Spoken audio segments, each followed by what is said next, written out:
Now it's time for the lightning round with Brad Butt. Brad, are you all set to go? Yeah, let's roll. All right.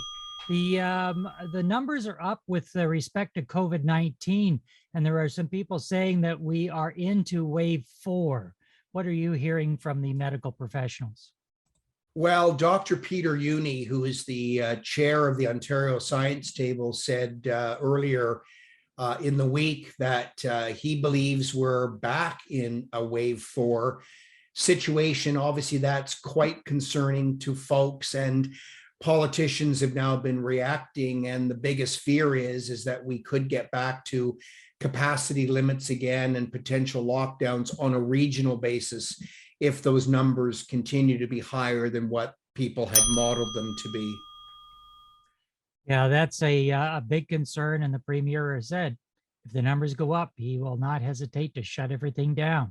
Speaking of shutting things down, the U.S. borders opened up, and but it's still suspect about PCR tests. Now, we opened on November the 8th for Canadians to travel to the U.S.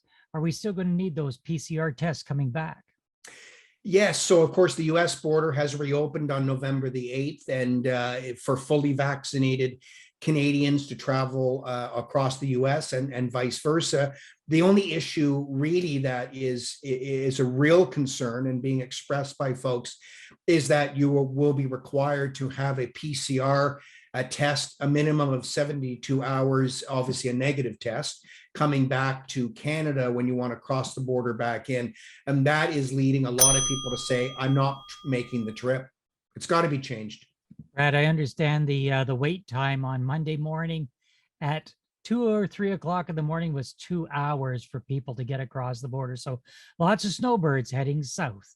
Brad, the economic outlook from the Minister of Finance for the province of Ontario created quite a stir when he announced a minimum wage of $15. Is this another case of too much too fast? Well, that's certainly what we're hearing from those small businesses that would be affected by that dramatic increase in the minimum wage over a very short period of time, and particularly as it relates to servers that are going from $12.85 an hour to $15 and still keeping tips and et cetera. That's a mammoth increase. And so we're certainly hearing from restaurant and bar owners about their concerns. And even some have said this could very well be in the new year, the last nail in the coffin. Very, very unfortunate. And the timing is not great. Brad, is it possible we're going to see two-way all day go? Who's promising this? Is it the Conservatives or the Liberals are back at it again? Well, actually, the neat thing is that we've got both the provincial Conservatives and the provincial Liberal Party now. Stephen Del Duca announced if they form a government, they are committed to getting two-way all-day go done on the Milton line. Minister Bethan Falvey announced it in the fall economic statement last week. So, hey, it sounds like we have a whole bunch of people that want to get this done. Let's finally get it done. And who knows better? Who knows that file better than Stephen Del Duca? He was the former Minister of Transportation in the Liberal government, so he knows all the ins and outs of that file. Yeah, for sure. They didn't deliver back then. Maybe they'll deliver if they form a government this time. And the Lakeview development, they were in front of council looking for some approvals. What did council have to say?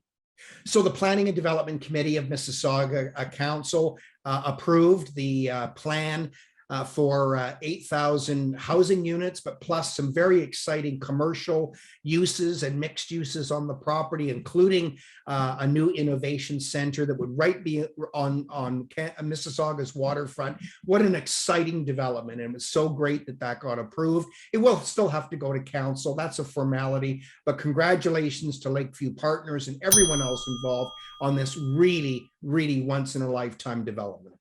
That's all the time we have for the lightning round. Brad, we'll see you next week. Thanks, David.